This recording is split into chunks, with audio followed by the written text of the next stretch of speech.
Hey everybody, hope you're having a wonderful day today. Today we're going to cover the integument or the skin in lab.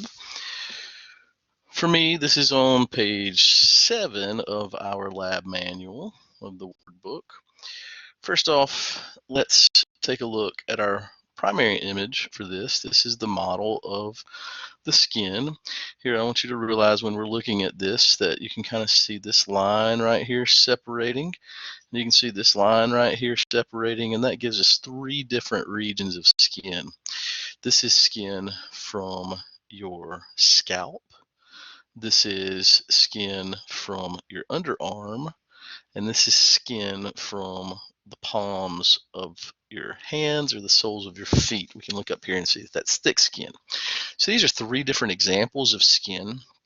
And so that gives us a little bit of variety around the body to look at here in this model.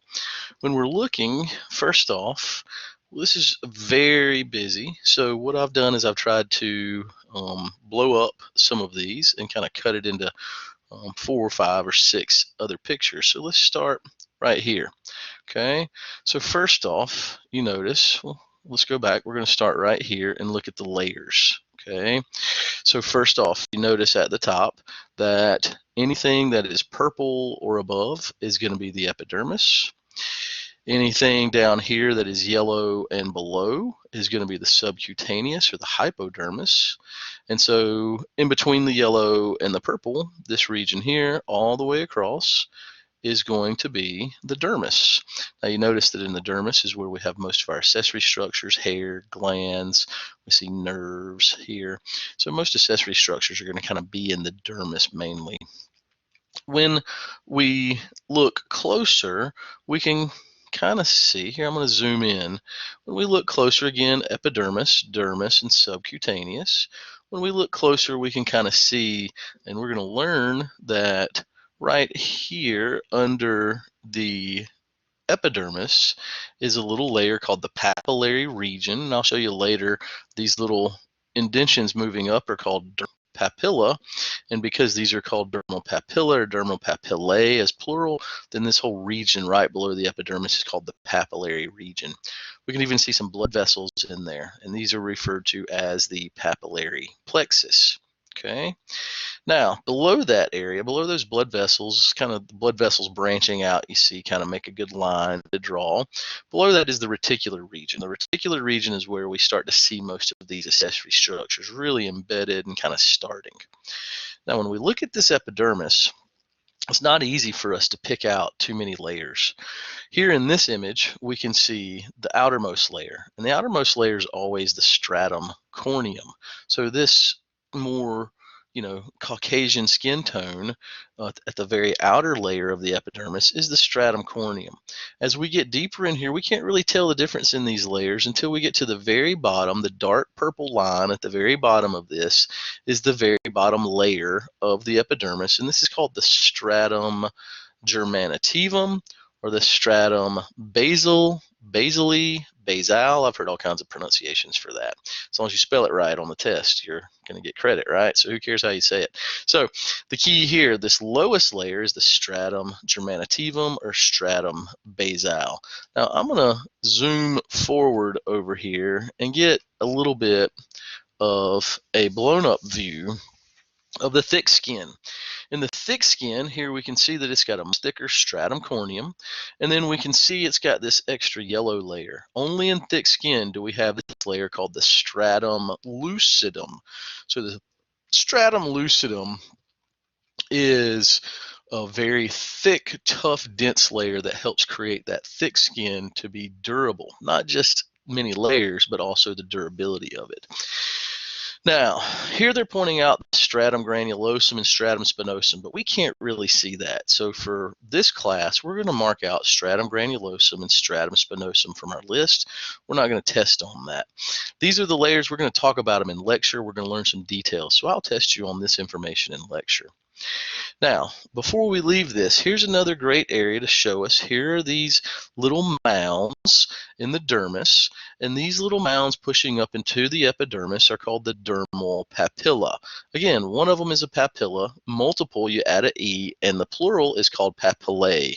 And so you may see that term papillae or papilla. It's the same thing. It's just singular versus plural. And because of that, this whole region right here of the dermis right below the epidermis is called the dermal papillary region. And again, these blood vessels that we see in that region are called the papillary plexus. Now, let's go back to our other image. And when we're here again, don't forget that this yellow layer down here is subcutaneous. And if you haven't got accustomed to it yet, you should.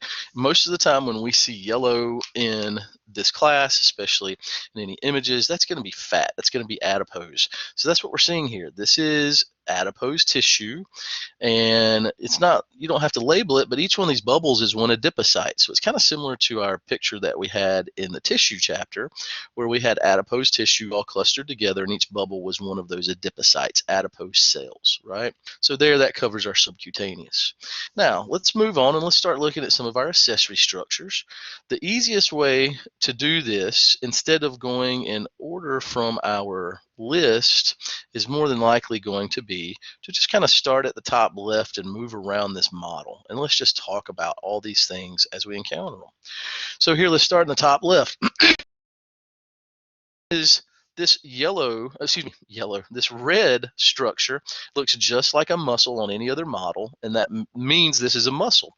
A lot of times, like I said, we see yellow, that means it's adipose. We see this color red, especially with these whitish connections at the end, and that's a dead giveaway. That's going to be some sort of muscle. This is called the erector pili or pili muscle. A pili is another term, a pilus is another term for a hair. And so this is what makes your hair stand up and what gives you goosebumps. That's used to insulate you, okay? So you do that whenever you get cold. You also do it whenever you get shocked or scared. And that's a little different. That's just a sympathetic reaction. But here, it's really mainly to trap air around your body. And we'll talk about that whenever we get into lecture. That'll help heat you up. Here we see a gland associated with each hair. There is a sebaceous gland. So this is an oil gland. This is not a sweat gland. And so sebaceous glands produce sebum, and sebum is oil. It's going to be discharged onto the surface of the skin and climb up that hair because it's associated right here with that hair. And so that sebaceous gland is going to be very important to help kind of moisturize the skin and moisturize the hair, keep it from flaking. Again, there's that papillary plexus. If you zoom in, you're more than welcome to zoom in and see this here, if you can. Here we can see the very bottom of the hair. Well, first, let's do this. Here is a hair. The portion of the hair that is outside of the skin, the portion that you see, is properly called the hair shaft. The portion that's in the skin is properly called the hair root. Now, the very bottom of the hair root is this expansion, and this is called the hair bulb. Now, it looks kind of like a bulb you might plant that a plant would come out of, right? You plant a bulb for a gladiolus, and then it comes up, a bulb for a hyacinth, and then it kind of grows out from there. And so that's kind of what they're looking at, kind of likening it to a plant. So here we see that hair bulb, and in the hair bulb we have a little indention, and we're going to cover this down here, but I'm going to go ahead and mention it again, that this indention in the bottom of the hair bulb is called the hair papilla. Okay, so there's the hair papilla. Now, if you're looking at hair, we see the term hair matrix listed for number 15 on the lab manual if you have the 2018 version. And I want you to mark that out. I'm not going to cover the hair matrix, but I am going to cover that last follicle. Okay. Now, we notice that the epidermis is purple, and if you look, we see that the epidermis actually makes a pocket, and that pocket forms that sebaceous gland, and then that pocket continues to wrap around that hair. Okay. Don't forget, glandular tissue is epi.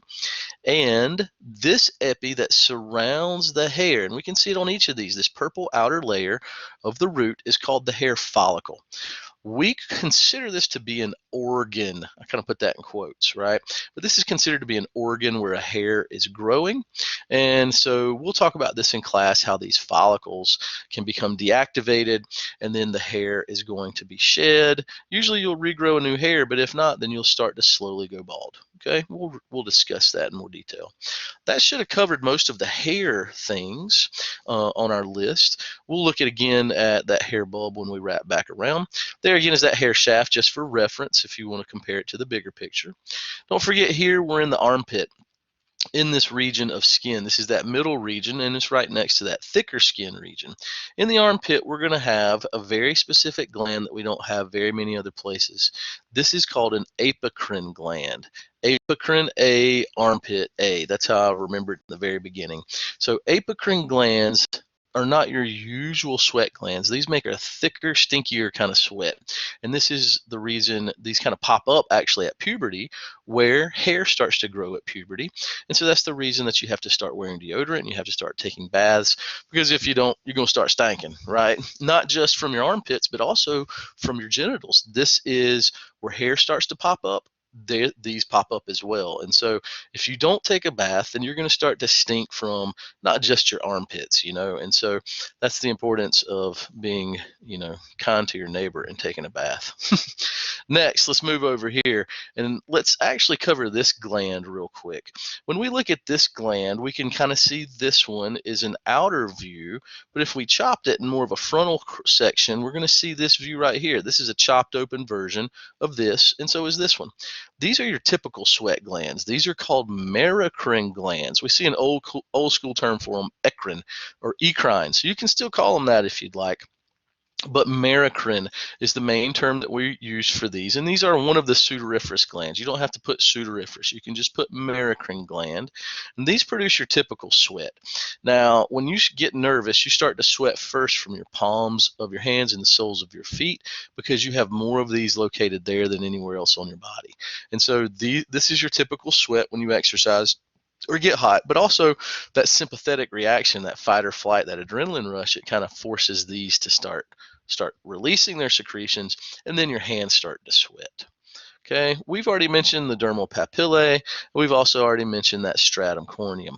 Now, something that I didn't mention in that blown up view, and I'll get to that again here in just a second, is this little white bean. Now, we're going to see this in just a second, and I actually want you to add this term in. Okay, so let's label it here. Let's add it in. You can add it in under free nerve endings. I want you to add just the term nerve. Okay, I want you to understand that these black lines, these black threads, are nerves. Where they stop in the middle of nowhere is a free nerve ending. Okay. And again, we're going to label that one on the next image, but I want to go ahead and have you label it. Okay, so there is the nerve, and where they stop in the middle is a free nerve ending. You notice most of these nerves go all the way up and they stop at one of those white bean-shaped things, though. So that tells you these are called Meissner's corpuscles, and these are sensory structures. They're connected to a nerve, so they're there for sensing something. This is important to sense touch, to sense lighter touch. The higher up a sensory structure is in the skin, the lighter the sensation is going to detect. The deeper it is, the more deep pressure it's going to take to trigger that sensory structure. So these Meissner's corpuscles, they're found in the dermal papillae, and they are important for just some of your touch sensation. Here's the bottom right of that image. As I mentioned, here's where it's actually labeling the free nerve endings. There we've already talked about the adipose tissue in the subcutaneous. So the only really beneficial label here, new one, is the Pacinian corpuscle. And this is also called a lamellated corpuscle. A Pacinian or a lamellated corpuscle. And this is simply, you notice it's black inside, black lines. That tells you it's nerves. And this odd colored green is actually a form of fat. And what this really is just a big nerve ending wrapped up with fat, so that if you push on any of the fat, it's going to trigger that nerve. So again, this is for deep touch. This lamellated corpuscle compares to that Meissner's or tactile corpuscle up above in the dermal papillae. And again, it kind of looks like a green onion. Uh-oh, I went backwards, sorry. Let's go forwards. Here's the bottom left of the image, kind of wrapping it up. We've kind of already seen most of this again. Here's that hair papilla. I prefer you call it the hair papilla, not the dermal papilla of the hair as it's listed here, because we've already got a term called dermal papilla. So let's go hair papilla here. And again, this is at the bottom of the bulb, which is the bottom expansion of the root. And this is where the blood vessels and nerves enter and leave. That way we can sense if a hair moves with the nerve. And this hair is a living structure, at least the follicle is living, and where we're producing the new hair. And so we need to give it blood and take its blood away. Now, I don't really see these on our list anymore, but it is important that if you see any red vessels besides up there at the papillary plexus, you can call these an arteriole or an artery. I'm fine with that. And if we see any blue ones, you can call it a venule or a vein. I'm fine with that as well. Okay, so these are the arteries are bringing blood into the skin and the veins are taking it away. The smaller arteries are called arterioles. The smaller veins are called venules. Now again, here we've already seen this blown up view. There's the dermal papillae. Here are the Meissner's corpuscles in those dermal papillae. And again, these are also referred to as the tactile corpuscles. And there we have covered all of the skin. There's going to be approximately 1/5 of the test on the skin, the lab test 1 on the skin. There's going to be approximately 2/5 of the test on tissues, and the other 2/5 is going to be on the general body plan, the very first lab. So go ahead and start preparing for this lab test. The sooner you start studying, the better your grade's going to be. Again, I've given you examples of the style of questions in the other 2 lab presentations. For this skin, you simply have to label these. So if I pop this picture up, make sure that you can label any of these parts that we've gone over that I've told you to learn. All right, if you have any questions, please feel free to contact me. Otherwise, I hope that you have a wonderful day. Thanks a lot, y'all.